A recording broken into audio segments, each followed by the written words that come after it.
మధ్యలో గ్రామ పంచాయతీ ఎలక్షన్ అప్పుడు ఆల్రెడీ 1800 వెపన్స్ అది డిపాజిట్ చేయడం జరిగింది.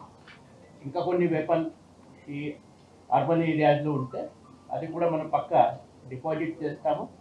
తర్వాత ఈ రోజు నుంచి ఈ కోడ్ ఆఫ్ కండక్ట్ అమల్లో వస్తున్నాయి కాబట్టి ఇమీడియట్లీ ఫ్లయింగ్ స్క్వాడ్ అది మనము తనిఖీ చేయడం స్టార్ట్ చేస్తాము. సో క్యాష్ కానీ లిక్కర్ తర్వాత ఫ్రీ బీల్స్ డ్రగ్స్ అండ్ మెటల్ ఈ ఐటమ్ కోసం మనము ఈ తనిఖీ పక్క అది చేస్తాం. సో మినిమం 50,000 అది దాకా క్యాష్ క్యారీ చేయొచ్చు. ఈ మున్సిపల్ ఎలక్షన్స్ ఎక్కడెక్కడ ఉన్నాయి ఆ ప్రాంతంలో 50,000కి ఎక్కువ క్యాష్ ఉంటే దానికి సమాధానం పక్క చెప్పాలా. తర్వాత ప్రతి చోట్ల ఎక్కడెక్కడ సీజర్ జరుగుతున్నాయి అక్కడ పక్క మన రిసీట్ ఇస్తాం వాళ్ళకి. తర్వాత అప్పీల్ కోసం కూడా ఎక్కడ మీరు వెళ్ళాలా అది ఆ రిసీట్ మీద అన్ని డీటెయిల్స్ ఇవ్వడం జరుగుతుంది.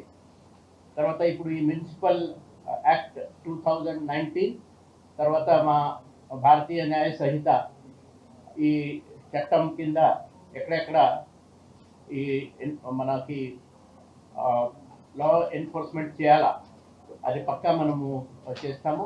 ఈ రౌడీ షీటర్స్ కానీ తర్వాత ఇంకా పాత ఎలక్షన్స్లో ఉన్న కొన్ని నేరస్తులు ఎవరు యాక్టివ్గా ఉన్నారు వాళ్ళని కూడా బైండింగ్ ఓవర్ చేయడం అది మనం ఇమీడియట్ ఇప్పుడు స్టార్ట్ చేస్తున్నాం.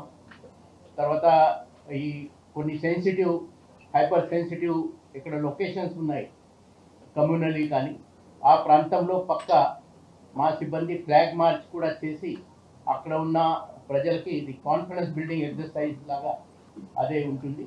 తర్వాత ఈ ఎలక్షన్స్ అర్బన్ లోకల్ బాడీస్ కాబట్టి 100% వెబ్ కాస్టింగ్ కోసం వెళ్ళాలని మేడం డిసిజన్ తీసుకున్నారు. తర్వాత ఈ వెబ్ కాస్టింగ్తో పాటు బయట కూడా అక్కడ పోలింగ్ స్టేషన్లో లొకేషన్లో అక్కడ కూడా కొన్ని కెమెరాస్ని పెట్టి మన కంట్రోల్ రూమ్ నుంచి అది కూడా పక్కా మానిటర్ చేస్తాం.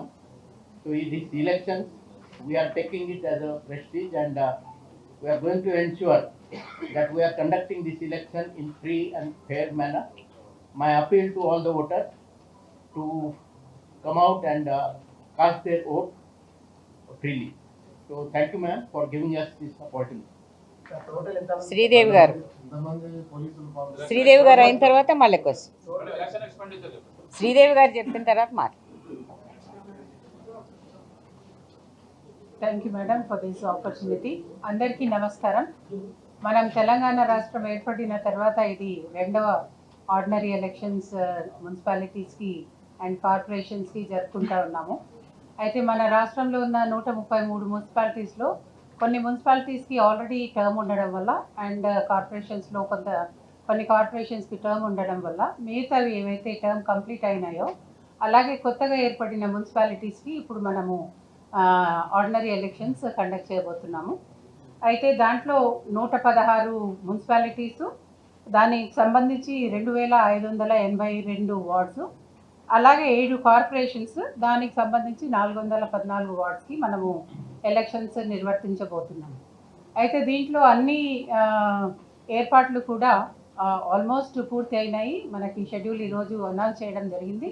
అయితే దీనికన్నా ముందు మనకు ఫోటో ఎలక్ట్రల్ రోల్స్ నోటిఫై చేసి పబ్లిష్ చేయడం జరిగింది. పోలింగ్ స్టేషన్స్ ఐడెంటిఫై చేసి దాన్ని కూడా పబ్లిష్ చేయడం జరిగింది. పొలిటికల్ పార్టీస్ మీటింగ్స్ కండక్ట్ చేయడం జరిగింది. అలాగే రిజర్వేషన్స్ ఏవైతే ఉన్నాయో మనము మున్సిపాలిటీస్లో తీసుకోవాల్సిన రిజర్వేషన్స్ గురించి బీసీ డెడికేటెడ్ కమిషన్ ఇచ్చిన సిఫార్సు మేరకు రిజర్వేషన్స్ కూడా కంప్లీట్ చేసి ఇప్పుడు ఎన్ని మున్సిపాలిటీస్ ఎవరెవరికి ఏ మున్సిపాలిటీస్ ఏ వార్డ్స్ ఎవరికి వెళ్తాయన్నది అందరికీ కూడా 17th రోజు మనం రిజర్వేషన్ ఫైనల్ చేసుకున్నాము. అండ్ జిల్లాల్లో కూడా జిల్లా కలెక్టర్లు వార్డు వరకు కూడా చేస్తున్నాం. సో ఈ యాక్టివిటీస్ అన్నీ ఇప్పుడు పూర్తిగా కంప్లీట్ అయ్యాయి. అలాగే వీళ్ళు రిటర్నింగ్ ఆఫీసర్స్ కానివ్వండి అసిస్టెంట్ రిటర్నింగ్ ఆఫీసర్స్ కానివ్వండి వాళ్ళని అపాయింట్మెంట్ లెటర్స్ ఇవ్వడము వాళ్ళకి ట్రైనింగ్స్ కూడా తీసుకోవడం జరిగింది. అయితే 100% సబ్సిడీగా ఉండడానికి అన్ని ఏర్పాట్లు ఎస్సీసీ గారి డైరెక్షన్స్లో గైడెన్స్లో కంప్లీట్ చేయడం జరిగింది. అయితే ఇప్పుడు షెడ్యూల్ అనౌన్స్ చేసిన తర్వాత మనకు కావాల్సిన యాక్టివిటీస్కి సంబంధించి మెటీరియల్ కానివ్వండి అవి కూడా మనము మున్సిపాలిటీస్కి చేర్పించడం జరిగింది. మేడం అనౌన్స్ చేసినట్టు నామినేషన్స్ రేపు స్టార్ట్ చేసుకుని ఎలక్షన్స్ కంప్లీట్ అయ్యేసరికి పోల్ డేట్ 11th రోజు, అలాగే కౌంటింగ్ 13th కంప్లీట్ అవుతుంది. కాబట్టి ఆ తర్వాత ఇవన్నీ వార్డ్స్కి సంబంధించి మనకి కౌన్సిలర్స్ కానివ్వండి, కార్పొరేటర్స్ కానివ్వండి ఎన్నికవుతారు. అయిన తర్వాత ఇండైరెక్ట్ ఎలక్షన్ మేయర్స్కి అండ్ చైర్పర్సన్స్కి ఉంటుంది. కాబట్టి అది షెడ్యూల్ ప్రకారము చేయడం జరుగుతుంది.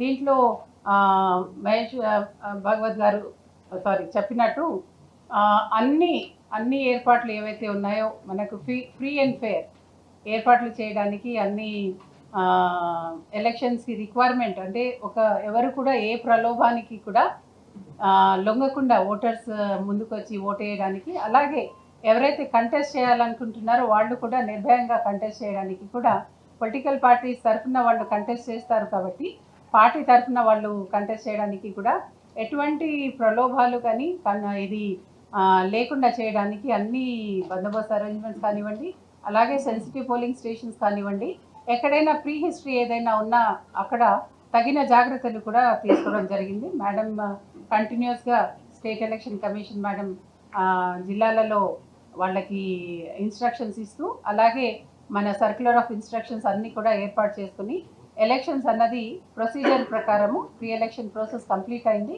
ఇప్పుడు మనము ఎలక్షన్స్కి ముందుకు వెళ్తున్నాం. కాబట్టి మీ అందరి తోడ్పాటుతోటి అలాగే ప్రజల సహకారంతో free and fair municipal elections conduct చేయడానికి అందరూ కూడా అంటే administration is ready to support for this second ordinary municipal elections in the state of Telangana. Thank you. 8,203 polling station, 8,203 polling stations will be covered with webcast.